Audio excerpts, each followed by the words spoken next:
Now, there's a somber mood, a sadness around this press conference, because not just boxing, but Britain has lost a legend, a true hero of the sport in Ricky Hatton, and we send our condolences to his family, his friends, and the sporting world, and everybody who will miss him. And guys, we're going to give you a chance to send him off properly, and we're going to kind of hark back to some of your favourite memories a bit later in the show. Now, it's a delight to be joined by Tony Belly, Darren Barker, and we are here, the ring, unfinished the show. Now, it's a delight to be joined by Tony Belly, Darren Barker, and we are here, the ring, unfinished business, a second bite of the cherry. We know a famous face who once said it was so nice we had to do it twice, and we're back here. Guys, can this build-up be as good as the first fight? It can't, surely. Ask me in an hour. Okay. Look, I just don't think these two are ever going to like each other. So I'm pretty sure very quickly it's going to catch fire again. There's just so much dislike between the two. They're so competitively matched. Yes. In the sense that, you know, everything's perfect when it comes to a family feud, technically, and as far as aggression's concerned. Look, it can't not kick off again. Tony, you were in and amongst it for the build-up last time. I mean, can you see this, the fireworks? I mean, it's being sold as fireworks, and with Chris and Conor here, there's always something about. The best way to explain that first fight is it exceeded expectation. Yeah. It went above and beyond the Call of Duty. We all thought it was going to be a good fight. I predicted it would be an absolutely brilliant fight. The styles cannot work. It's just, you've got a man who's a decent boxer. He's actually a better fighter than he's a boxer, Chris Eubank Jr. And you've got a boy who wears his heart on his sleeve, and you know what you're getting every single time he fights. He's not going to change. He's a fighter. He gets in, he wants to take heads off. So it was if you was making a concoction to make a dangerous cocktail, it would be throwing these two in together to get a great fight. And it delivered on the night, it really did. So make no mistake though, you're saying these guys really have got dislike, and the word hate I never use in boxing, but these guys got general hate for each other. But believe you me, they've got a common respect for each other now as well. Because you don't share 12 rounds like this with another fighter and not respect them after it. Sorry, George, it's round 13, that's for sure. Regardless if it kicks off here or it doesn't, we know 100% that the next fight, this rematch, is going to be fireworks. But what Tony said there, their styles are just going to gel. Everything is set perfectly, and even more so because we know how good this one's going to be. I recently heard Conor come out and say in an interview that he's going to manage his emotions, and he's not. But he ended the interview by saying all this stuff about being calm and collected, and they said, but I am going to knock him out. Good luck with that. Do you know, is that where the fight went wrong? When he fought with too much emotion? Was the egg slap? Was all of the histrionics in the build-up, did that work against him in the fact that he went out there looking to do damage and do harm to Chris Eubank? It's part of his mental makeup, Josh. He's never going to change. I was very similar myself. You know, you're emotionally charged. You fight on emotion an awful lot of the time. What I will say is he's got to learn this time around. The only difference, in my opinion, between the two of them, and listen, I've had Chris Eubank Jr. winning the first fight. I thought in them final rounds, he got the job done. He had more left in the tank from rounds 10 to 12 than Conor had. Now, the reason he had that was because he had better fight management, and that comes with experience. No matter how many, I told Conor many times, no matter how many rounds you do in the gym, and no matter how fit you think you are going to tire in a fight. You have ups and downs, peaks and troughs in a fight, in a 12-round fight. We all know we do. Me and Darren have been championship fighters. We've fought 12 rounds a number of times. You know, you have good rounds, you have bad rounds. It's about managing them, and that comes with experience. He's got that now. I'm hoping he can use it to his benefit this time. You've spoken about managing the gas tank and experience and that fight IQ. The punch output kind of comes into it, because is that where you feel like Chris kind of almost won the fight in those first 3 rounds? I think he threw over 300 punches in the last 3 rounds. He broke his own record in terms of punch output. Is that where the fight was won and lost? Yeah, look, I mean, tempo for sure was a massive plus in the fight for both fighters. Don't get me wrong, there was an awful lot missed. The accuracy needs to improve this time, but I think, look, this being a rematch, obviously, it's about who can make the adjustments, who can watch that first fight back and say, look, I need to do this, I need to do that. I the do misses believe that, and does that scream emotion? What's that? The amount of misses. When you say 200 to 400 misses, that screams emotion. And to I me. don't mind that. I don't mind it. In the first fight, a fight of this magnitude, you'd rather, in that fight, hear the final bell and say, I gave it my all. I probably give it a bit too much. Yeah. You know, I let my emotions, as Tony said, get the better of me, and my boxing, my game plan fell out of the window a little bit. And as you can see on screen, we've got the punch stats from rounds 10 to 12, where you believe that Chris kind of almost, he used that IQ and that experience to outwork Conor. Conor got tired. And you say, you know, as fighters, you throw a punch, and especially a punch with bad intentions, it almost takes more out of you than when you land it. Listen, when you come to someone like Conor Benn, I'll guarantee you he threw twice as many power punches as Chris Eubank Jr. I haven't seen the stats. I haven't got them in front of me. But just off knowing the styles and the way these guys carry themselves, Chris was able to manage, like I said, them last 3 rounds better, the championship rounds, and the reason he manages them better is because he's done them many more times than Conor, and he's been in with fights like this before. This isn't his first rodeo, and the good thing about it, it's not Conor's first rodeo anymore. So it's a lot more even. But for Chris, he showed really good things in them last 3 rounds in that first fight. He really did. No one can take that away from him. You're both in Conor's corner. What advice do you give him in this round 13? How does he go in? What does he have to what does he have to implement that will help him to win this rematch? To get a little technical, I think he needs to keep shots a lot straighter. I'd like to see him bring his feet in. He missed a lot, like he did there. When he brings his feet in behind a double jab right hand, keep them short and compact. I think these wild swings played into Eubank's hand. Whenever he missed with the right hand, he threw a lovely counter left hook, did Eubank Jr. So I think it's about being sharp, bringing those feet in, changing the levels as well. I think these wild swings, as dangerous as they are, and don't get me wrong, if he was to land one of those, you see Eubank was hurt, they can do damage. But what happens is when you tense up and you load up, you start showing your shots. And as a fighter as experienced, as Tony said, as Chris Eubank Jr., he'll see the shots coming, and even if he doesn't get to counter, he'll just take the sting out of the shot, and you don't get full purchase. We saw in that third round, Conor hurt Chris, and Chris looked stunned and wobbled. Do you think that played a part in almost the level of aggression and the amount of power punches thrown? Because you just mentioned you don't know how many power punches he threw. I think he threw about 560. Don't quote me on this, but CompuBox tells me about 567 shots, 380 of which were power shots. Yeah. I mean, once you see somebody, you can hurt somebody coming up in weight. That does kind of, I guess, affect how you're going to then approach a fight. You've also got to know when to go for the kill, though, Josh. And he had him hit twice, in my opinion, really bad in the fight. And he didn't push the foot down at the right times. Like I've said before, you'll learn from this massively. But make no mistake, Chris Eubank Jr., he's learning too. He's not the complete finished article. I just feel the fight with such a quick turnaround, I think that favours Conor. I'm not going to lie, you know, the younger man will repair faster, he will be fresher. He is the sharper fighter of the two. I just think if you're leaving it to down the back end of the fight again, the bigger man is always going to get stronger down the back end of the fight. It's just nature. You can't change that. It just, for me, Conor needs to use the sharpness to his advantage a bit more this time, and I think that could see him over the line. But no matter what happens, I will guarantee again, I will put my backside on the line. This is going to be an unbelievable... These can fight 10 times, and you are going to get 10 classics. And that first one was nothing short of a true classic. It's one of the best fights I've ever seen live, and I can't credit both of the fighters enough for it. No doubt, there's a guarantee that there is going to be fireworks. We've spoken a lot about the past, the legacies of their fathers, but what about the future, a potential future opponent of Conor Benn is stood here. Lewis Crocker, jump in. It is a pleasure to have you here with us off the back of a massive win. I mean, congratulations, first of all. Thanks very much, mate. It's been unbelievable for me since Saturday.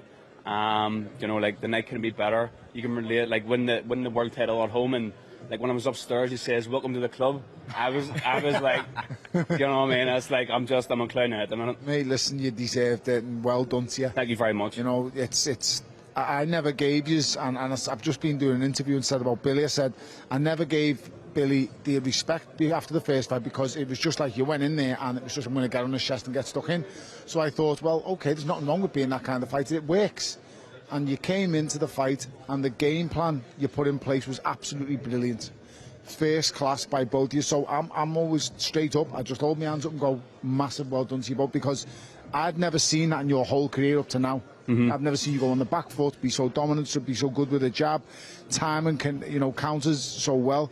The only thing I do want to say is, why didn't you go for it in round 6? Because I've never seen a man such rubbery legs at the start. I've got to give him his credit. He's got some whiskers on that. He did, mate. He took a great shot there, and that was the thing, because it was boxing so well, mate. I was just like, I didn't want to make. I want to be cautious, because you know what I mean. I was like, I mustn't got cut again or something, and then something happens and stuff. But look at that. You got the job done, champ. Mate, like I said many before, times I've watched that. Welcome to the club. Oh no, mate. Like, thank you very much. It means everything to me. Better than you dreamt of. Oh, a million times better, mate. A million times better, and like, especially like as a huge underdog going into the fight. You know what I mean? And just everything. That was my moment in life. You know what I mean? Did you prove anything to yourself that night, Lewis? Yeah, for sure. Like, I knew I could box, and do you know what I mean? And Paddy's a world class fighter. Like, he really, and he will come back and he win a world title, or win a world title and stuff. So like, to do that and just to prove people wrong, and just like, once I got out there and the crowd and everything, it was just like, this is my moment, and I was ready to go. No one anticipated that, Lewis. No one anticipated. Come on the back foot, box him,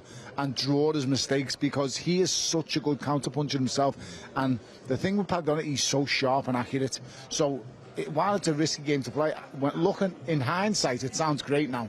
But having the nerve to go into a world title fight like that, what you've done, and hold that game plan and hold it through, mate, you deserve more than a round of applause. Big nights in Belfast. Oh, yes. For sure, mate. You know, and it's great for my city as well, because, like, you know yourselves, it gives people another opportunity to be on them and get them the publicity, and, you know, and like, follow my footsteps now, like, and like, to have like, you have, like, Burnett was IBF World Champion, Frampton and Kakachi, and like, for my name to be on that list now is like, it's history. No one takes that away from you, champ. That's it, and you know what? We need more Bills over there. We need the fight nights over there, because there's very few fans in the world like them. That just the Belfast fans and the Irish fans, unbelievable. Do you know what's so good as well? Seeing a world champion so fresh off the victory, and seeing the emotion, it is brilliant. This is what we all do it for. You know, these guys here, eventually they'll want to, you know, fight for a world title, get a shot, and you know, the video. Well done, man. Achieved a lifelong goal and a dream. And a lot better looking this time round than it was the first time, you know what I mean? It helps, lad, doesn't it? For sure. Lewis, well, congratulations, massive. I know we've got to take a little bit of time to talk about, you know, you've had your moment in the sun, but boxing is a sport of highs and lows, and a man who was no stranger to big nights and world titles was Ricky Hatton. And I want to give you guys the opportunity, give you the floor to just maybe hark back and kind of give me your best memories of the times you spent with him and the times maybe you grew up watching. I know you've known him for decades. So, I mean, just one of your own, just perfect, just perfect in and out of the ring. You know, when you talk about value for money, that was Ricky Hatton. And again, I don't just mean when you watched him box. Outside, he was a man of the people. Somebody you could have a chat with, and I see him in the week on Tuesday, and he was just perfectly Ricky Hatton. He was just great to be around, and when I left him, I was just gutted because I enjoyed his company so much. He's going to be so massively missed for so many reasons, and may he rest in peace. As an amateur boxer, I was boxing for Rotunda ABC, and Paul Smith took me up to the gym. He used to go up there with him quite often, and I'd won an ABA title, and he is the only fighter I spent time around and looked at and watched him train, and was in awe. I've never seen anyone train like Rick. He was just, the way he trained, the way he lived, everything about him. It just an absolutely amazing human. Getting to know him, being around him over the years, he just, I can't put it into words. It just breaks me heart. But Rick should be remembered not just for his boxing, but the human being that he was. A brilliant father to his 3 kids, a diamond of a lad, always joking, always taking the mickey, always laughing, just the life and soul of anywhere where he was. And he was just brilliant to be around, and I idolised him after watching him train. I just thought, you are the standard, you are what you need. If you want to get to somewhere, you want to, if hard work, he was the standard. Seeing him with Kerry Kays, Billy Graham, the lads in the gym, the Gomez's, the Paul Smith, the Macklins, all of them boys, they just worked so hard, and Billy had a great stable. So spending time with him, I'm eternally grateful, and mate, I'll miss you forever. You are an angel with boxing gloves on now, and that's the best phrase I could give him, mate. A true angel on a diamond. We're all going to miss him forever. Incredible memories, Kevin. I know as a young fighter coming up, you must have a lot of memories watching Rick and those huge fight nights we were in and the travelling support. I mean, what are your memories of growing up and watching him? Yeah, like Ricky Hatton would be my first boxing idol. I always remember, like, I remember seeing him fight as a younger lad, and seeing like he's a man of the people. Do you know what I mean? And the much support he got. I remember always there was a weigh-ins and stuff, and I actually had a dog and named it Hatton before. That's how much I love this guy. Do you know what I mean? And so it's a terrible shame to have him lost, and a big shame for the boxing community and world. I remember one of my first times working in boxing. I know, Darryl, you were there, but it was Campbell Hatton's pro debut, and they say never meet your heroes, and Ricky Hatton blew that concept out of the water. I mean, the amount of time he spent, sat with everybody, sat with me, offering me advice and jokes, and he had an infectious personality that you just wanted to be around, and an incredible guy, and he's going to be very, very sorely missed, isn't he? You know what, Josh, we'll never see the likes of Rick again. This guy went to Vegas. The stadium held 10,000 people. There was over 20,000 fans of his, and it held 10. Like, he's just a man of the people. Doesn't even touch the sides. Everybody adored him. Everybody loved him, and he was amazing. He really was. Like I said, you know, he's never, ever, ever going to be forgotten. And it's not just for boxing, it's for just the person that he was, first and foremost. You know, I've listened to numerous interviews with Ricky, and he's always said, how do you want to be remembered? And he says, I want to be remembered as the world champion that was one of us, that was one of the people, and he certainly was that. And I mean, it's such a sad time to see him go so early, and I know everyone in this room feels exactly the same way, and I'm sure that the tributes are going to keep pouring in. But I mean, even just for me, remembering going into a pub and paying £5 late at night and watching him fight Mayweather, you know what I mean, in a packed out pub, and he brought people out like you would not believe. I mean, he packed out pubs, stadiums, and I don't think we'll see the likes of that ever again. But as we look onto the screen, we see Conor Benn, I mean, in the Man City shirt. Speaking of tributes, I mean, he looks ready. He looks like he's always got a steeliness about him, an intensity about him, and it's whether he can maintain and control that, and we'll find out. And if anybody's good at pushing buttons, it's Chris Eubank Jr. Yeah, definitely. The big thing here is who can take the most away from that first fight. Who's going to learn the most? Because we know what kind of fight we're going to get, but someone's got to make those little tweaks, those little adjustments that can get the win this time. And look, I technically think Conor can do it. There are things that he can do. They're not out of the realms of impossibility when it comes to keeping it straight, bringing your feet in. But yeah, can he hold it together? Can he hold it together? Can Eubank hold it together? Will there be, I mean, look, a bit of complacency come in? You don't know. You know, I've got the win. You know, I don't know. But one thing's for sure, this is round 13. It's absolute fireworks from start to finish. They both always come well prepared. So these are both ready for 12 rounds.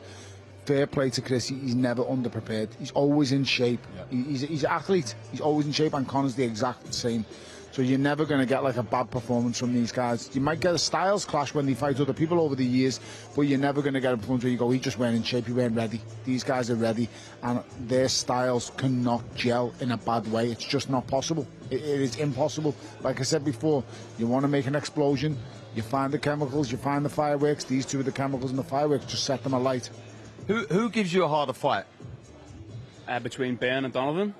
No, sorry, Ben or Eubank? Gives me a harder fight? Yeah. Oh. Well, you would have to favour Eubank, give me the harder fight, just because of the size. Yeah. But yeah, like just speaking about their first fight, like what a fight it was. As a fan, like it was a great watch, and it delivered in all aspects. So I'm looking forward to it as a fan watching it. But big nights ahead for both of them. As you can just see, Chris Eubank Jr. is making his way to the side of the stage with the usual pomp and history. I mean, we don't know what's next. We don't know what's going to happen. Is there going to be fireworks? But let me tell you, it is going to be entertaining, and it is unfinished business. Guys, this is starting to build now, really. I mean, it's getting memories of that first press conference and everything that happened there, and it's very rare that you see a fighter's father get another fighter by the neck, and there's a lot. It's perfect. Do you know what, Josh? It's the last time. It's very nostalgic, and it's because, you know, the fathers have put things in place. This has nothing to do with the fathers no more. These two have created their own legacy, and they've created that magic moment in that last fight. They've done it themselves now.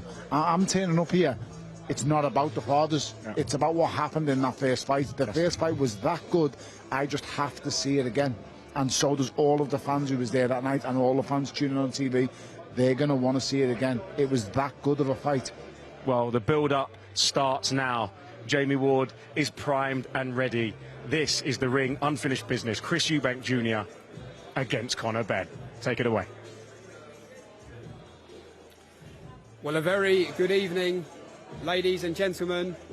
Here we go again as we kickstart the build-up to what promises to be another truly epic night here at the Tottenham Hotspur Stadium. Just like their fathers did all those years ago on November 15th, live on DAZN, Chris Eubank Jr. and Conor Benn relight the family feud once more for the 4th time in the history books, and of course the 2nd time between themselves when they rematch once more here in front of 70,000 fans. Now, as you can see on the stage here this evening, many familiar faces, and we start now with the formal introductions. Firstly, reigniting their own feud once again here on the top table. Promoters Ben Shalom of Boxer and Eddie Hearn of Matchroom Boxing. We have the respective training teams as well, which has taken everyone a little bit by surprise here this evening. Firstly, of course, Tony Sims, head trainer of Conor Benn, and Bomac is in the house here this evening as well. And Bomac, we congratulate you on an incredible victory this past weekend as well. And now, of course, this man needs no introduction. Two-weight world champion, the great Nigel Benn, also with us here this evening. And we welcome now to the stage the two most important faces and fighters. Firstly, to my left, the man chasing revenge, the man chasing redemption, Conor Benn.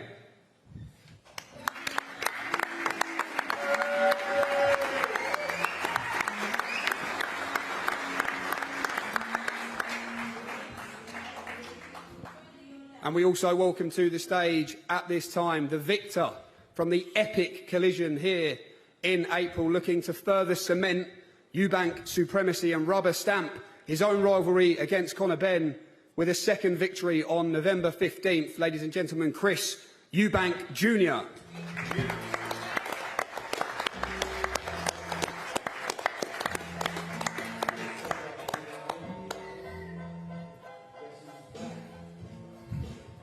And at this time, we do want to give special thanks to the Kingdom of Saudi Arabia and the custodian of the 2 holy mosques, King Salman bin Abdulaziz Al Saud, His Royal Highness the Crown Prince Mohammed bin Salman, and Chairman of the General Entertainment Authority and Saudi Boxing Federation, His Excellency Turki Al Sheikh.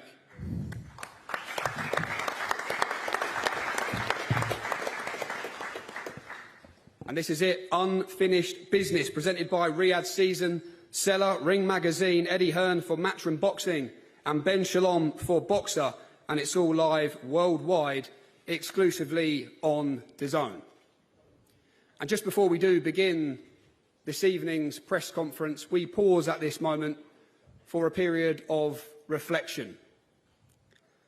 The sporting world was rocked to its very foundations this past weekend when we heard the tragic news that the great Ricky Hatton had so sadly passed away at the age of 46. Ricky was loved for so many reasons, of course, as a fighter and what he did in his incredible career as a professional boxer. Inspired so many to chase and achieve their dreams and put on the boxing gloves, paved the way for those following him in his beloved city of Manchester. And look at what he did achieve as a fighter. Became world champion, took his army of supporters and fans and friends in their tens and thousands across the pond to take on and challenge the world's very best in Floyd Mayweather and Manny Pacquiao. Fought at the home of his beloved Manchester City. But other than that, Richard to his family, Rick to the rest of us, was a truly unique and special character. The people's champion, the working class hero, the boy next door, and as he perfectly put it himself, only ever really wanted to be one of the boys. Ricky had an infectious smile, a truly incredible sense of humour, a wonderful laugh and a heart as big as this room here today. And at this moment in time, we want to show you a tribute to the great man, Ricky, the Hitman Hatton. I'm not going to say that I'm the greatest British world champion that we've ever had, but there's never ever been a world champion from Great Britain that has had a fan base like Ricky Hatton. He's a lot slimmer than that. Let's fucking have it! His fan base were unbelievable. Everyone knows he's a great lad. Unbelievable! Ricky Hatton is beaten for the first time in his career. What a fluke that was. Graduation night, the Hitman hits the big time. Well, people will make their own minds up, you know, of how good a fighter they actually think I was. But, you know, I would, maybe in a sentence, the world champion, that was one of us.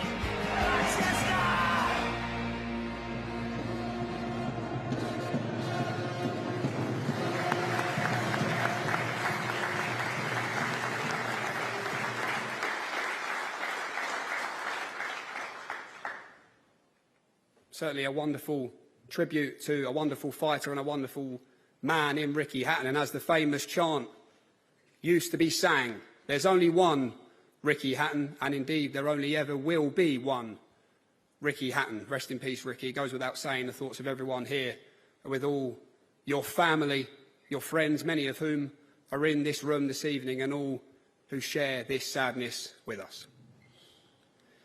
But we are here, of course, this evening to talk about a truly epic rematch taking place November 15th, once again here at the Tottenham Hotspur Stadium, live on DAZN. I mean, cast your eyes and your mind back to April, a night which had just about everything and surpassed even the wildest of our expectations. We remember the theatre when Chris Eubank Sr arrived at the stadium alongside his son Chris Eubank Jr, as Conor and his father Nigel watched on from backstage. We remember the cinema of what the atmosphere was like in this stadium.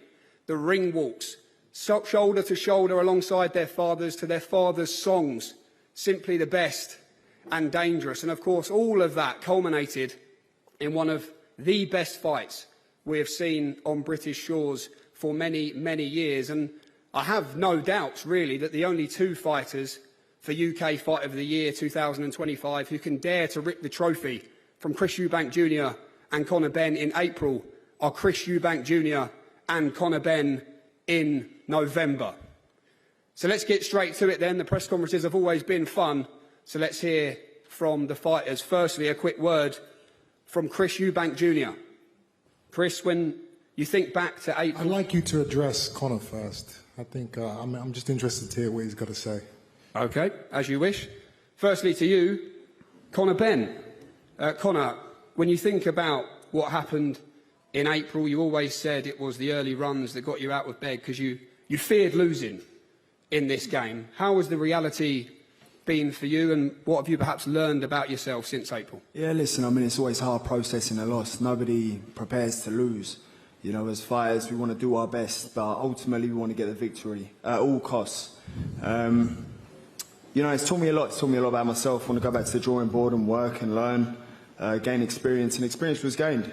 So no doubt, November 15th, you get a better version. Chris, has your opinion on Conor Benn changed since the first fight, as a person, as a fighter? Do you respect him more than you did then? What a crazy, crazy world we live in today. For my entire life as a professional fighter, I have been the villain and the bad guy. 14 years and 38 fights of people loving to hate me. But, you know, I don't want to get ahead of myself, but from what I'm seeing online nowadays and the interactions I'm having with, you know, people all over the world in the streets, I don't know if I'm that guy anymore. It's not just boxing fans that are approaching me now. It's little girls, elderly folk, housewives, people that really have nothing to do with boxing. And they are all, you know, they're all greeting me, they're all wishing me the best of luck. It's humbling. Now the funny thing is, if you speak to this side of the table, Eddie Hearn will tell you, as he told the world after the fight, that Conor Benn is in fact the people's champ. I mean, wow, that is, that's incredible. Conor Benn, you did it, huh, kid? The people's champ. You know, one thing I know for sure is that, you know, Conor Benn, he put on a great fight. He went out there and he did what I did not expect him to do. But, you know, I'm going to tell you right here and now, you ain't no champ. And you most definitely ain't no people's champ, so get that out of your head. You keep letting Eddie Hearn blow smoke up your ass and you're going to end up being even more of an embarrassment than he is. These men are not men of the people. They are pretending. They're pretending to be the good guys. Wolves in sheep's clothing, if you will. They will do anything they can. They will screw over anybody they can. They will cut any corners. They will break any rules they can to try and get ahead. Ruthless, immoral, and without restraint. These men are. They did everything they could to try and destroy me in this last fight. Contract breaches, fines, rehydration clauses, sabotage weigh-in, biased commentary and refereeing. Oh my God. The list goes on, it's endless. Even on fight night, they blocked my team from coming to the stadium for 30 minutes. And then when I arrive, they have security walking in front of my car, trying to slow me down and stall me as much as possible to make me late. I've never heard so much waffle it's okay. in all my life. You're going to hear a lot more. No, but I was, you know, you're going to hear Chris. a lot more. You know, it's incredible the levels that these guys will stoop to. I finally get into the stadium. I get into my change room. I'm preparing. They're sending idiots to try and disrupt me in my changing room. We get through that. I go out there, outside these walls, and I win the fight. Now, after the fight, due to severe dehydration, I'm put in an ambulance and I have to go to hospital. I was actually so dehydrated that one of the toenails on my big toe fell off. It actually fell off. It's grown back about halfway now. But anyway, I'm in this ambulance. Jesus, not a toenail. I'm in the ambulance. And you still got it? These scumbags blocked that ambulance from leaving the stadium for 20 minutes. By the way, this is an interesting. I'll keep going because this is all being noted because it's absolute waffle. 20 minutes. Waffle. In. Waffle.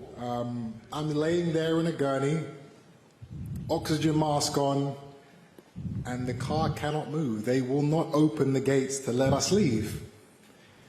Now, who won't open the gates? Now, if this was a serious injury that I had sustained, that 20 minutes... Chris, I want to know who wouldn't open the gates. It's important. That 20 minutes... You can't answer that, can you? Could have been the difference between life and death. You talk shit, you do. And while this was all happening, Conor Benn and Eddie Hearn are in here talking to the media, lying about how I had a broken jaw and that was the reason why I was going to hospital. bullshit artists of the highest degree. Chris, can we get one thing clear? Can you just confirm that you are accusing us? I am Matchroom? Or yes. Okay, say it. You guys say blocked me from say getting it. out. Say it. You know, Matchroom. Who else Okay. would have been? Go on, say it. Why was say it. Why was I in an ambulance? Say that Matchroom stops you from going to the hospital. Why was I what? So you can try and sue me with your little lawyer? Not at all. Don't worry about that. Okay. I think you're talking about the wrong guy. You're not say even supposed to be up here. Say it. These are the levels. You talk shit. These are the levels. You know. We stopped you from going because your toenail was falling off. These people. Heard it all now. Eddie, the last time you were up here, you were talking about how famous and popular you were, even more famous than me. No, that's impossible. You're the people's champ. What? But you said it. No, you're getting stopped by grannies and children who are throwing themselves at you like you're the Pope. It's incredible. And even with half a toenail. I can't believe it. But that's interesting. The fact is, you're telling us we stopped your ambulance from going to the hospital. A glorified desk jockey. Desk jockey? That's what you are. Okay, that's interesting. Living off of the back of hard-working fighters. That's what you are. So the fact that you can sit here talking about how popular and care about how popular. What I don't want to have is someone lying about what happened on the night to try and gain more popularity. About your weight cut, about all the bullshit you want to come out with. You're playing the victim. You're playing the victim. And we see through you. I won the fight. Well done. We give you the respect. Yeah, I won the fight. But don't worry. You accuse us of stopping the ambulance to going from the hospital. We'll see. We'll see. You tried to destroy me, and you did not. You're talking about we put things in place that you signed to do. 100%. You signed. You tried, and you failed, and you're going to fail again this time. We'll see. You guys are going to do all your little tricks and do all the things. Loads of tricks. Try and get like Paul Daniels over here. It's unbelievable. It's not going to work. We'll see. Okay. But you don't talk shit about things that you want to fantasize about. It's not. I know the truth. No, it's not. For you to hear. Listen, you've already accused us of stopping your ambulance from going to the hospital. That's fair enough. We'll see. That's what happened. We'll see. That's what happened. Okay, we will see, my friend. Listen, you've never had a hard day's work in your life. All right, so I don't know why you're talking to me. And you've only had one. And that was the last time. Let me tell you, you're going to have a real hard night's work on November 15th. Your multi-million-pound estate writing up contracts to fleece fighters out of as much money. We'll see, Chris. We'll see. We will see. Of your accusations, you shall. We will see. Talking about how you talk shit. We see through your games. You don't know about Mr. Popularity. You don't give a shit about anyone or nothing. Sweat and tears. You know about how to use people. We'll see. That's the man you are. Yeah, okay. We'll see. We will see. We will. Conor, quick one to you. Has your opinion changed on Chris Eubank Jr? I mean, I take my hat off to him, you know, because you need a dancing partner, and he was that for me. Did I underestimate him? I did. I genuinely thought I'd knock him out 3-4 rounds on my heart. You know, that's Chris, shut up, mate. That's what I genuinely believed. You know, so I underestimated him, but you know, he gave me one hell of a fight, and it was one hell of a fight. And yeah, I'm excited for next time round, to be honest, mate. Well, let's hear from... You know, this was the first time in my life that I've ever seen a fighter lose and then go on some type of victory tour, this guy. No, there was this no guy victory. was there going was to no, events, there was no victory tour. Interviews, listen, we were buying cars. Chris, no, that was your car that you gave me. That was the 500 grand for your unprofessionalism that gave me that car. You flew over to America, you're taking pictures of people. Oh, I'm so grateful for the love and the support the fans are showing me. You're going on like you won. You do understand you lost, right? Do you want me to finish? He had all 10 toenails, You do understand you lost, right? I mean, I was ready. Listen, Chris, the reality is, while you were sipping food for a straw, I was back in the gym after the fight, ready for September 20th. Why was you not ready? We was locked in September 20th. So if you want to talk about a little tour, I was training meanwhile. What were you doing? I was living life, my friend. Exactly. So what you just said, stupid. What you just said, stupid. That you were ready. Listen. I don't care. Ultimately, we fight November 15th, mate. And yeah, November 15th. It was supposed to be September 20th, but your unprofessionalism and your unprofessional team weren't ready. I don't need to fight you when you want to fight. You lost. I don't need you. No, it wasn't when he wanted to fight. It's not when I wanted. It's when everybody wanted. When Turk Sheikh wanted. When the whole team had agreed and arranged for the fight to happen. You know what happens when you have an agreement? Do you know what happens? You know when you sign a contract? Do you know what that is? I didn't sign a contract. Do you know what that to is? fight you on Do you know what that September is? 20th. I Do you know what that is? Rematch you. I didn't sign. Do you know what that is? So do you know what an agreement is? Now, the date is perfect. But do you know what an agreement is? Do you understand? No, I don't know what agreement is. What is it? You're an idiot. That's why. Yeah, all right. Okay, we'll certainly come back to Chris and Conor. Let's hear from the other faces here on the top table here, though, this evening. Firstly, to you, Ben Shalom of Boxer.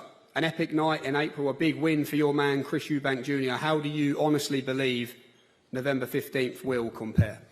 Look, I want to thank DAZN and Seller and the Ring for making this possible again. I think the first fight brought the popularity back to British boxing. It was the biggest night I've ever been involved in. It was a bigger fight after the fight, thanks to these two warriors, and it was a spectacle that demanded a rematch. It's phenomenal that we've managed to do it again in the same year, but this one will be even bigger. I think Chris Eubank Jr. and what happened and his story and the hurdles that he had to go through endeared himself to the British public like I've never seen before from a British fighter, and it really is the Chris Eubank Jr. show. I have to say, I'm so happy to see Brian McIntyre here in all the fights that I promoted with Chris.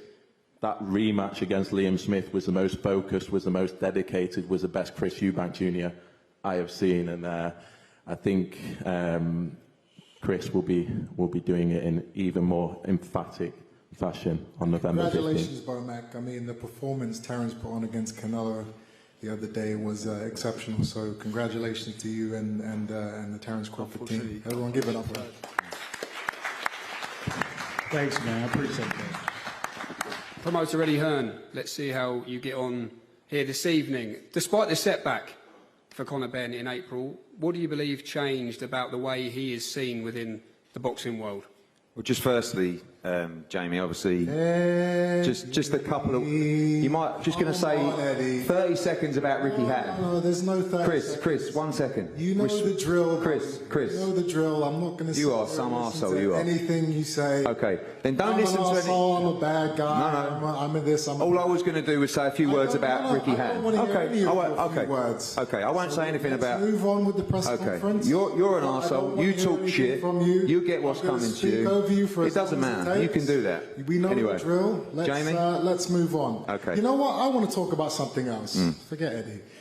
I want to talk about the British Boxing Board of Control, and more specifically, a man by the name of Robert Smith.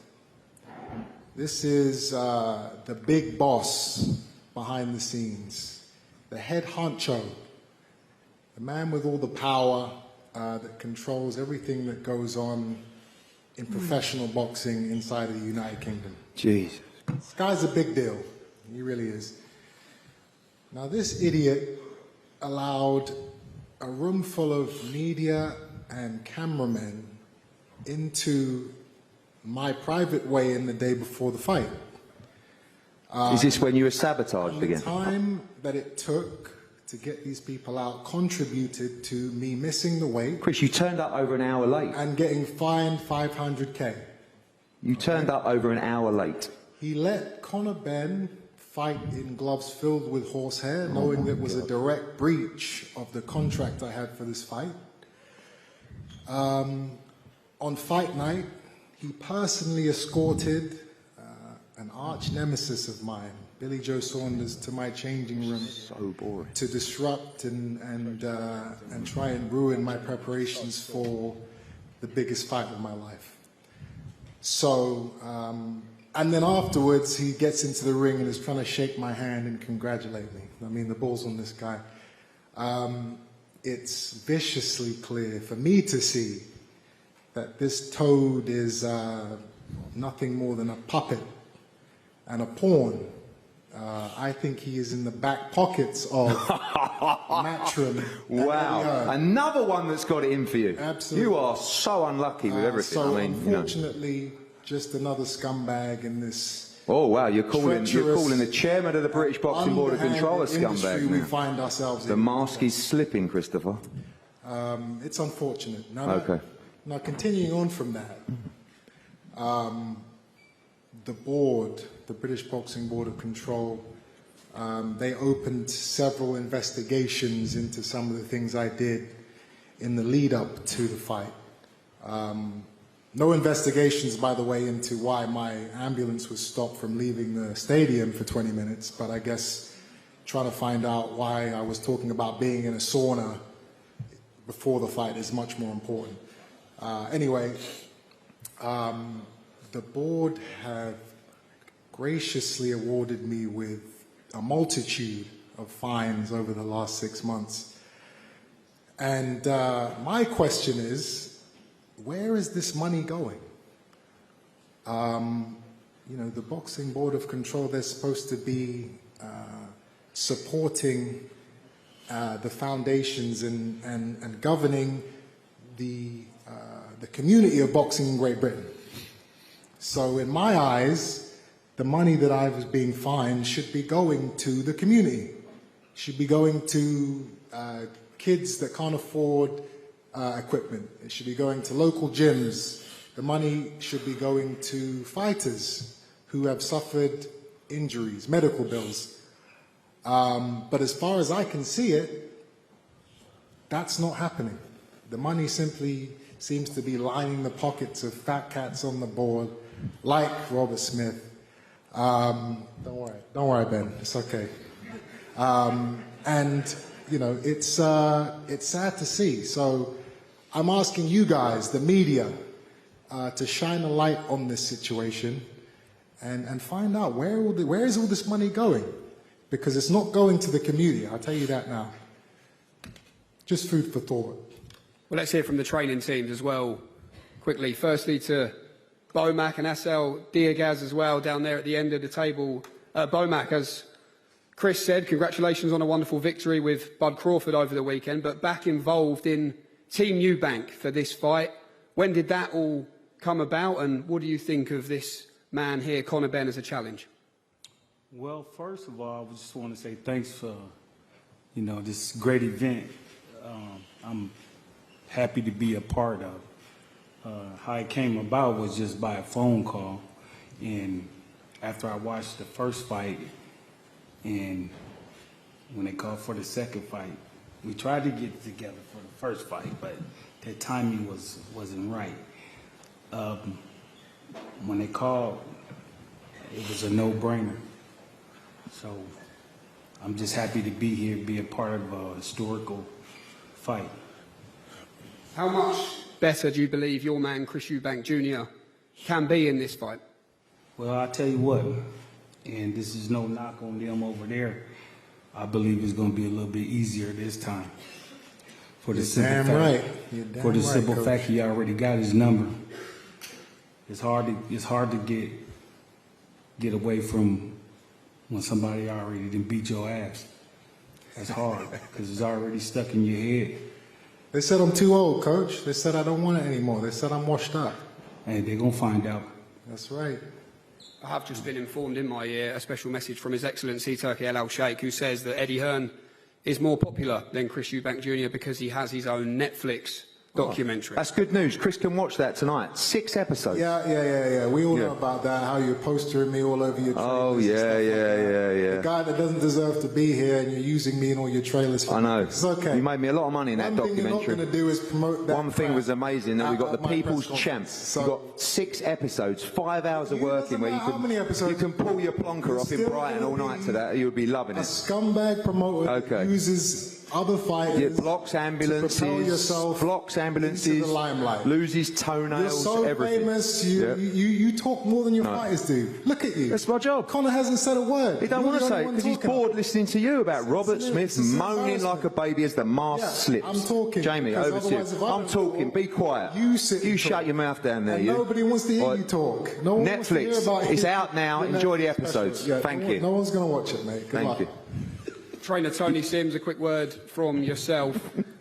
When you think about the game plan, Tony, what perhaps didn't go to plan in April, and what do you believe will be different this time round?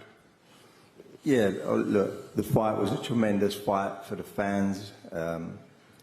both boys put everything on the line, and it was a great fight, you know, and I believe, and Conor knows this, that he's got to make adjustments to beat Chris the next time. But I believe that Conor's got it in his locker to do that, and I think he was too much emotionally involved in that first fight. I believe that there was a lot of firsts that happened to him. Obviously, first fight up at middleweight. As we know, he's a welterweight, and it was his first fight at middleweight. First time topping the bill in a big stadium. And obviously his first loss. So, you know, he's got to overcome that, and he's got to make these adjustments. But I believe that he will do that. And I believe that he will become victorious this time. And for you, Nigel, as well, albeit it didn't go the way of your son, what were your overriding feelings and emotions when you left Tottenham Hotspur Stadium that night? I was actually all right about it. Chris put up a good fight, but to me, that was Conor at his worst. He was winging punches in, throwing them left, right, not even thinking about what he was doing. Everything that we practiced for the 12 weeks of training, he didn't do one thing. Absolutely one thing. And he had him hurt so many times, but yet he kept on showing all the punches that he was going to throw. And I thought to myself, mate, that weren't even a real Conor. But I'm glad that he done 12 rounds with a middleweight. And the funny thing about it, we all keep saying that, oh, we made him struggling with the weight, but Chris is IBO middleweight champion. He fights at 160 all the time, the last 4 fights. I've been at 160. So why are we all saying... Not with a rehydration clause, though. Struggling at the weight. But you understand... Ben, he didn't miss the rehydration clause. He missed his 160 weight. Why are you even up here, bruv? I don't even know why you're up here. Conor. No, but I genuinely don't know why you're sitting up here. What are you famous for? I don't know why you're sitting up here. It ain't about that, bruv. I don't know why what are you famous for? Ben, not the time.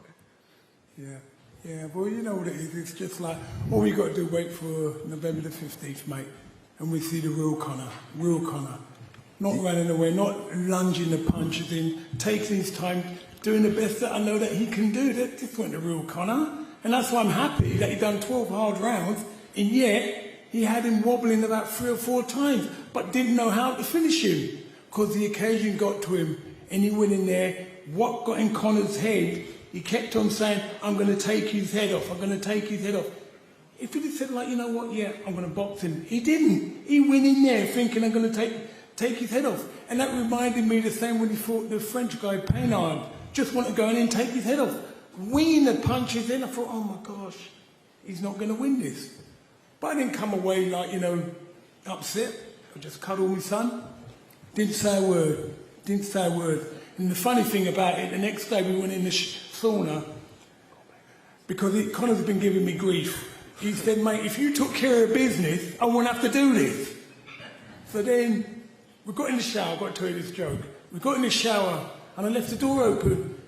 And he sauna, Dad. And he said, mate, why are you leaving the door open for? And he's really moaning at me. I said, shut up, you loser. But we both burst out laughing, because at the end of the day, we know that this... It was a little bit too soon, Dad. It was like day after the fight. Yeah, I know, but you give it to me, didn't you? You said if I'd done the job, you wouldn't have to do it. And you lost. Now you've got to go and put the record straight, mate. Thanks for the reminder. Yeah, don't worry, mate. I'm going to keep reminding you that until you get that victory. Conor, what can you fix? What must you fix? Listen, I had a beautiful camp. I had a great camp. You know, I worked extremely hard. I've done the best I could on the night. There was a lack of discipline on the night. You can't prepare for the occasion, the emotions. It was my first fight back here in 3 years. It's just experience gained and lesson learned, you know, for me. But ultimately, I'll gain there more discipline, more calculated. Still with that ferocity and tenacity, but just, less emotion. You told Chris to bring his winter coat this time. Can you tell us what you mean by that? Oh, well, we thought it was going to be a walk in the park. And I know that's the only reason why he's taking the fight, because there's plenty of names in his division. At this stage of his career, if he had ambitions of winning a world title. So, you know, I thought it was going to be an easy fight, and it turned out not quite so. That's all I meant by that. What was the difference between the pair of you, Chris, in your own words? What was Conor's undoing in April? What was his undoing? I'm a better fighter than him. They keep talking about weights. He hasn't fought at welterweight for nearly 4 years. How many times did you hear Terence Crawford talking about the weight divisions he's coming up, fighting Canelo, who's fought at light heavyweight? And there was no rehydration clauses in that fight. So it's pretty embarrassing the amount of times that these guys consistently talk about weight. It had nothing to do with the weight. I am the better, more experienced, more dedicated fighter. That's why he didn't beat me, and that's why he shall not beat me in November. How do you do it, Conor? How do you beat Chris Eubank Jr.? Less greed. You know, when I had him hurt in there, I mean, he's going to say I didn't have him hurt. When I thought I had him hurt, you know, I was just too greedy in there, looking for the headshots. Game plan went out the window as soon as I hit him in the third round. It was a matter of, it felt like I was always one punch away from closing the show. And I was looking for that one punch, you know, and yeah, he looked vulnerable in there. He looked vulnerable. So at some stages he looked old, and you know, I was too busy going in there trying to hurt him over getting the wins. What makes you laugh, Chris, when you hear that? Old and vulnerable, and this old man's talking about he wobbled me 4 or 5 times. Well, you just got to watch it. You just got to watch the fight. You just got to watch the fight. At no stage did you hurt me in there. The delusion of these guys. Well, just watch it. It's not delusion if you can physically see it, Chris. It's breathtaking. It really is. You know, yes, you caught me with a few shots. Was I out on my feet? Mate, you was in hospital for 3 days sipping food for a straw. That's what you were doing. So stop all this silly talk. When you was in hospital, I was in the gym. Severe dehydration, you have to be treated. Okay. How much did you weigh then? Listen, that's what you guys agreed. That's what you guys agreed. You guys agreed the 10 pound rehydration. We said, well, regardless was agreed with your team are idiots then, aren't they? Because that's what they agreed. You see, my team had my best interest at heart. They obviously done yours, because if that's done that much damage, you'd bring it up now. Why not bring it now? You wanted to talk about it. It wasn't even a topic of discussion, Chris. I'm not here to talk about it. Well, exactly. So then stop moaning about it. Please. That's you guys. Stop moaning about it. You guys moan about it. We're good. We're good. I'm here to fight. We ain't moaned about it once. All we hear is you moaning, Chris. I haven't moaned about it. I feel flattered that you brought a new trainer in. I feel flattered that you brought Bomac in, because I know you need it. And he's a great coach. You're a great coach, Bomac, and I've got love for you, mate. But you can't polish a turd. Apologies. One sentence prediction, Conor. Just finally, one sentence. Listen, ain't a final prediction. I ain't going to go in there and try and render him unconscious as much as I'd love to. I'm going to go in there and do the best I can with what I can, and be disciplined in there. For me, that's experience gained, and really use that experience and the lessons learned from the first fight. And for you, Chris, final sentence. What happens in the rematch? How do you do it? Again, the parliamentary will be the procedure. The master's gone. The master will be the matador. This man will be the bull. Thank you for your TED talk, Chris. This has been a pleasure. He will be running around that ring, trying to employ all the new techniques, and I don't want to go out there and wear my heart on my sleeve and win my punches, so I'm going to box and we're going to have this strategy. All of that stuff is going to go out of the window as soon as that first little right hand connects on his chin. And after that, we're going to have fun in there, baby, like I always do. The procedure will be parliamentary. You guys will see. Okay, a fight that truly sells itself. The demand through the roof already. Tickets on general sale tomorrow. Set your reminders at ticketmaster.co.uk as we bring the fighters. Hold on to your hats. Face to face once again, Chris Eubank Jr. and Conor Benn. And we also welcome to the stage Dr. Rakan Al-Arthi, the Managing Director of Seller. Thank you very much. As we can see, this is what we've been waiting for. It was a calm Conor Benn in there. He didn't get a chance to say much. Chris, it was the Chris show, and now we're going to see them face to face again. Now, talk us through it. I mean, the weight, rehydration, there's been so much talk about it. And when you see them, Chris is obviously the bigger man, but that didn't really play a massive part in the fight. It does in the back end of the fight, Josh. I think it's ludicrous claims to say you stop an ambulance. It's absolutely insane. Yeah. You have to bear in mind that it's a British Boxing Board to control event, and Matchroom and the promoter have no say in whatsoever in how an ambulance gets in or out. So just to make that clear for the listeners who have watched, the Boxing Board to control it and in complete control of ambulance drivers. It took me 2 hours to get away from this stadium after the fight. The stadium was that busy, and that was me just getting out in a car, never mind an ambulance. So it is what it is. But listen, Chris feels aggrieved, and he's got certain, you know, personal agendas against people that are sitting on that table. And so be it. All is fair in love and war. You know, you're going to throw these stones, but it's dangerous saying things like that, in my opinion. You know, it really is. And calling the Boxing Board Club, this is the best boxing commission in the world. We're the safest one by an absolute mile. We're safer than any other commission, any other boxing board. I've had my own grievances with them, by the way, but we are the safest commission in the world, bar none. And the questions around the fight. Can Conor Benn find that calmness? Can he use his brain? Can he make the adjustments? Or is, as Chris Eubank Jr said himself, too big, too strong, too experienced? These are all the questions that we're going to have answered in this rematch, set up perfectly. I mean, the press conference was the Chris Eubank show. Conor kept it largely relaxed and quiet. And is that a sense of him growing as a person and getting a kind of a grip of that kind of personality where he has got a short fuse, but he's controlled himself in there, where he's usually got a little bit riled up, he fires back? I think the two of them have had little shots at each other there. I mean, it's nothing. At this stage, this far out, no one's feeling the anxiety or no one's feeling the pressure yet.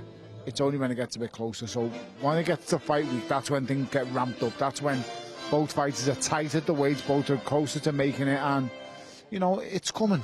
You know, the rivalry is always going to be there between these two. They don't like each other, the needle. It's personal. But that intensifies fight week for me. Experience and maturity has also played a part there. But I tell you one thing, and they may not say it's there, but there is respect. Yeah. You have 12-round war like they did in the first fight, Tony. It's going to be there. That, and they both said it then about they shocked each other. He didn't think he could take what he had. I didn't think he could take what I had. So without saying it, they have said it. You know what I mean? They respect each other. They both can't believe they absorbed what they absorbed off each other. Fair play to them. It's like their personalities won't allow them to give any... You know, you can't just say, do you know what, he's a great fighter. They can't do it. They can't do it. And I love it. And that's why we're getting the rematch. And that's why, you know, this is a blood... We open the show saying this is a bloodline feud that has lasted decades. And it doesn't look like it's stopping anytime soon when you see these guys up there. No chance. No, absolutely no chance. There's always that Wally at school, you know, who you're just never going to get along with. You're never, ever going to get along with. And that's them. You know, they're each other's Wally. Yeah. Well, I mean, you couldn't be more yin and yang, and they were both remind us so much of their parents in terms of their personalities. But you see them up there. Any clues? I mean, we had a kind of a half-an-hour rant from Chris about all the things that he's been hard done by. We didn't get to hear much from Conor, but it was more. Let's take the anger and the emotion out of it. I was a little bit disappointed because I wanted one to speak about Rick, to be honest, about Ricky Hatton, and Chris didn't let that happen on the stage. I hope they addressed it in the interviews that they're doing now, but you've got to understand Ricky Hatton's paved the way for these two. He's been part of it. I know the fathers are legends and icons, but Ricky Hatton is a big part of what's happened to British boxing, a huge part, as big a part as anyone's played in the last 2 decades. He really is. Because I cannot wait for this fight. It's really got the juices flowing, but there is so much more to come on DAZN. DAZN, the undisputed global home of boxing, where the greatest fighters take center stage, with fights every week and over 185 a year. And now, the mighty Queensberry joins over 30 worldwide promoters to up the ante like never before, with the best of the best. The biggest nights. There's no limits to what's possible. Nobody brings you closer to the action. Because if the fight is on, it's on DAZN, the global home of boxing. October 11th brings a blockbuster doubleheader. Doncaster's own Papadilla Cheekbones continues his thrilling resurgence as he faces the ever-dangerous Arslanbek Makhmudov in a high-stakes clash. Meanwhile, across the Atlantic, former featherweight, welterweight world champion Jerome Boots Ennis makes his long-anticipated move up to super welterweight. He'll square off against the proven and dangerous Ruiz Malima in a WBA final eliminator that promises fireworks. And on November 1st, Joshua Buatsi kicks off a new chapter under the Queensberry banner as he squares off against fellow countryman Zach Barker. The winner of this all-British showdown earns a golden ticket to face the sport's biggest names. And then the Mexican knockout king, Virgil Ortiz Jr. is back and looking to rediscover that brutal best against slick southpaw Erickson Nick Lubin. That throws down on November 8th. And of course, DAZN is so much more than your global home of boxing. We're not just competing, we're inventing, pushing the boundaries of stamina and speed. We're taking the titles, the big money, and writing history. From new challengers to certified legends. Oh, how about that? This is where you watch.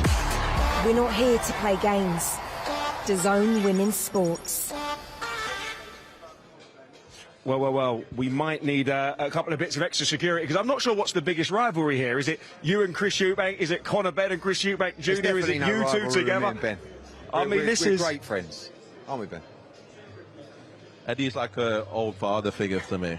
You know, he's an old like that uncle you don't like. You could learn a lot. To be honest, you'd like to be this daddy right now, wouldn't you? Yeah. He works for his father, and he's a little bit jealous of having that I started myself. But I do get on with Eddie. Not where you start, it's where you finish, boy.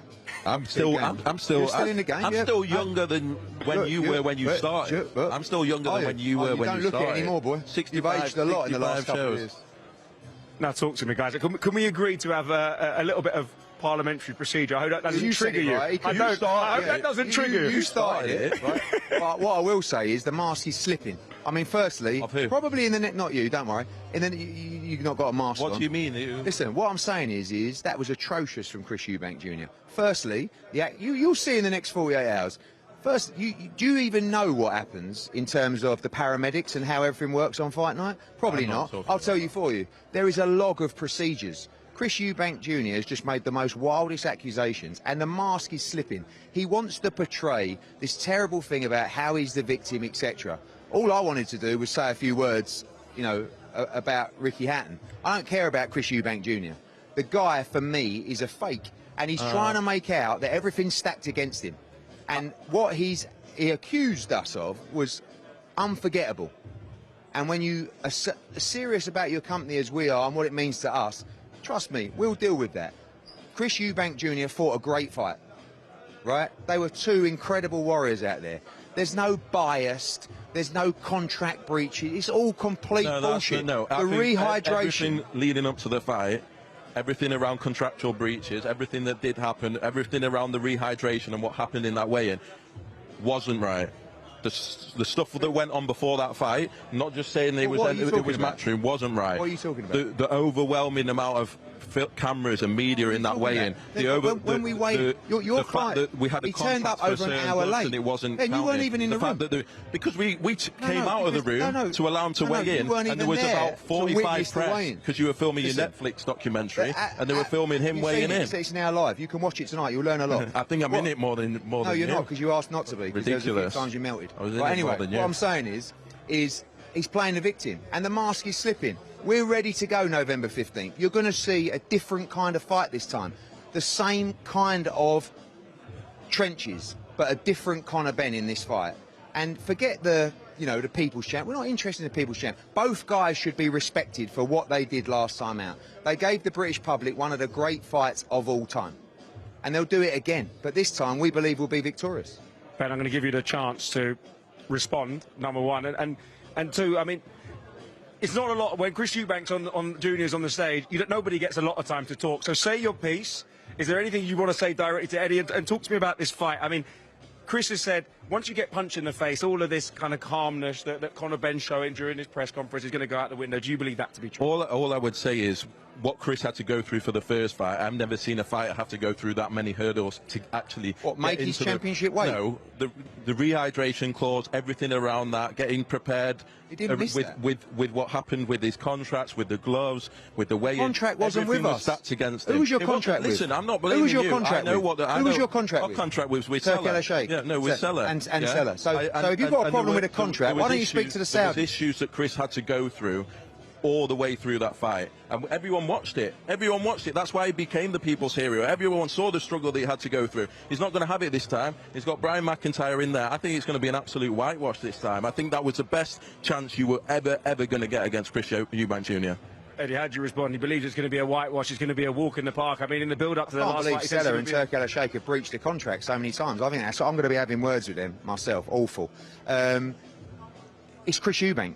Bomac's a great trainer. Like, you know, I mean, I wouldn't... Polish the Turd was a bit strong from Conor Benn. Eubank's a good fighter. But I don't think this is going to be a clear fight either way. I think this is going to be another close run thing. I think these two complement each other very well, not just at the press conference, but in the ring as well, with the history, with the narrative. I think it's going to be like the 13th round. You know, you're talking about Eubank Benn 4 this time, and that's what it is. And I think you're going to get another classic. Bomac, can he help? I mean, I don't know. Apparently Chris wasn't well last time, and, you know, he's got all the issues he's had to overcome, and so, you know, but he has got the support of the grands and the young kids and all those people that are following him around the street like the Pied Piper. Listen, he is. He's got the support of the people. Really he's the most popular fighter in the UK right now. He's the most popular fighter in the UK right now. Guys, I don't think we'll ever come to an agreement between you two. Like, I'm sure Chris and Conor will never be friends like their fathers before that. But, guys, absolute pleasure to have you on. I'm sure this will continue long into the night. But, guys, there is so much more to come live on DAZN.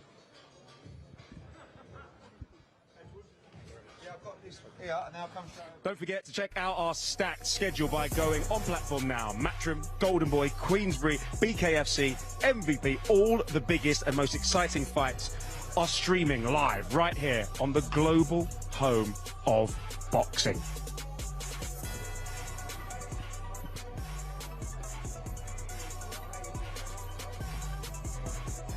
Okay, so here we go. Experience meets momentum on October 25th as former heavyweight champion Joseph Parker takes on the undefeated powerhouse in Fabio Wardley with a shot of world honours hanging in contention. And on November 22nd, the Lions enter the kingdom. Britain's Anthony Yarde hunts greatness as he faces the Mexican monster in the battle for the WBC light heavyweight crown. Well, it's nice to have two people that like each other and get on in the studio. It was getting a little bit tense there. Only when we're not on the golf course. We're on the golf course, we're enemies. Now, talk to me. I mean, we've just spoken a little bit about Anthony Yarde. Benavidez, it's a massive fight. It's a man who, talk about lions in the camp and going into the kingdom. He is a man that takes risks. He always aims high.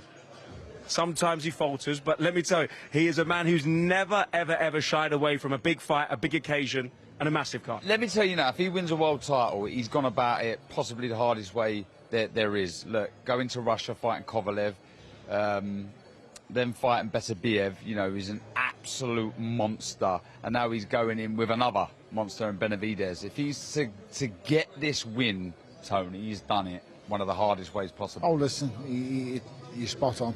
He's faced every challenge possible. He doesn't duck anybody. And Benavidez is a monster. Trust me when I say this. Benavidez is a full-blown monster. His punch output's ridiculous. He's huge. He's strong.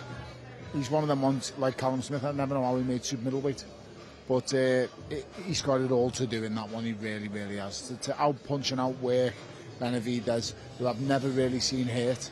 You know, I've never seen him. So I don't know what's given the Yarde team hope, but their own personal ability. He believes in himself, and you've got to give him so much credit. He's a very good fighter, Anthony Yarde. Skillful, quick shot, can really punch. And with them 10-ounce gloves on, you never know what can happen, but there is no signs that Benavidez can be hit or can be beaten just now. Well, can he climb to the top of the mountain at the third attempt? I'm sure that is going to be an incredible fight, and that will be live on DAZN. A final thought, as this room empties out and calms down, I mean, your final thought on this fight, the rematch, how's it going to go? I think my first emotions, I'll roll on November 15th. It's going to be absolutely incredible. Fight week's going to be special, you know, as we edge closer, as we always do, those involved in this, the excitement builds. And they've both got a lot to prove. ironically, even with Chris Eubank Jr. Getting the win, you know, he wants to prove he's better and he had a bad night. Conor Benn wants to prove that he got it wrong and it was the emotion that got the better of him. So, you know, stylistically, this will gel once again. Tactically, it will make perfect sense. And yeah, I'm just waiting for that first bell once again. Said it before, I'll say it again, you cannot get a bad fight with these two guys. You put a concoction together and you want to make an explosion, you put two elements together and it explodes. That's what them two are. Them two are the elements, believe you me. Just like the touch paper and ring the bell. You've got a classic again. It's going to be an absolute classic. I cannot wait for that. That's going to be live on DAZN on November 15th. But there's also so much more to come.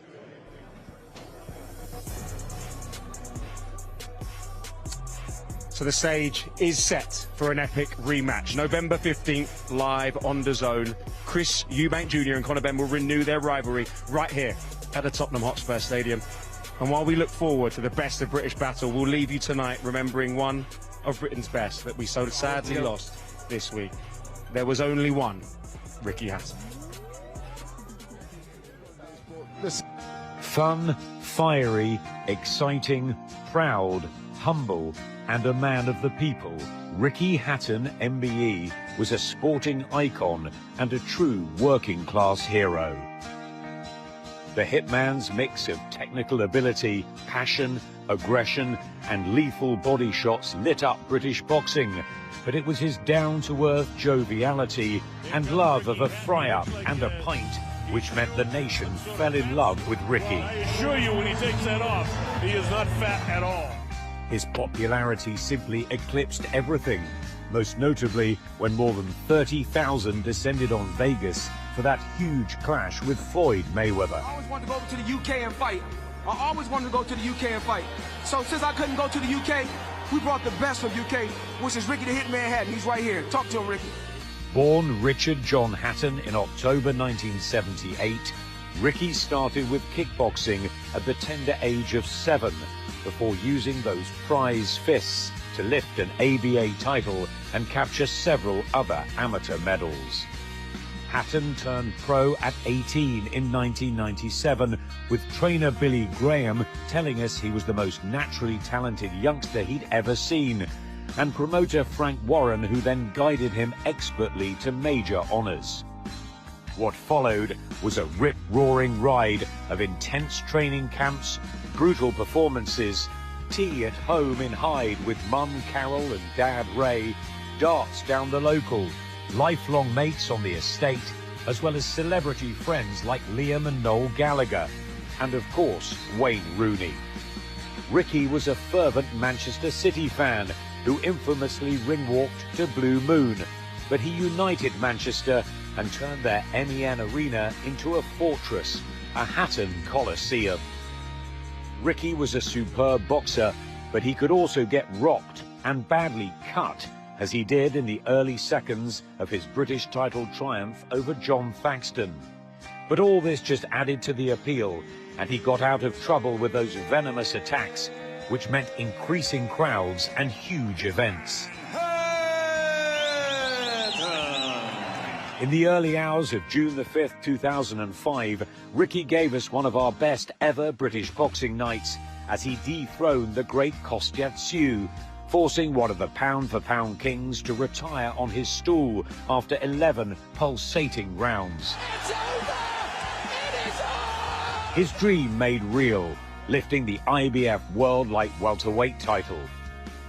An American venture led to Hatton becoming a two-weight champion up at welterweight with a hard-fought victory over Luis Collazo, and the hitman was unbeaten in 43 when he met Mayweather in a fight for the ages. 2 of his 3 defeats came against the best of the modern generation in Mayweather and Manny Pacquiao. No disgrace there, but Ricky took the defeats hard and had well-documented struggles with his mental health. Retiring with a stellar record of 45 wins, 32 KOs and 3 losses, Ricky became a manager, promoter, trainer and brilliant after-dinner speaker, a beloved father to boxing son Campbell and daughters Millie and Fern, and a grandfather to Lila. Everybody who worked closely with Ricky adored him, and we are all deeply saddened by his sudden passing at the age of 46. A warrior and a legend who never took life too seriously, but was a seriously great fighter. He never changed, and that's rare. Ricky was always Ricky. Everyone at DAZN sends condolences to his family and many friends. There is, and will only ever be, one Ricky Hatton.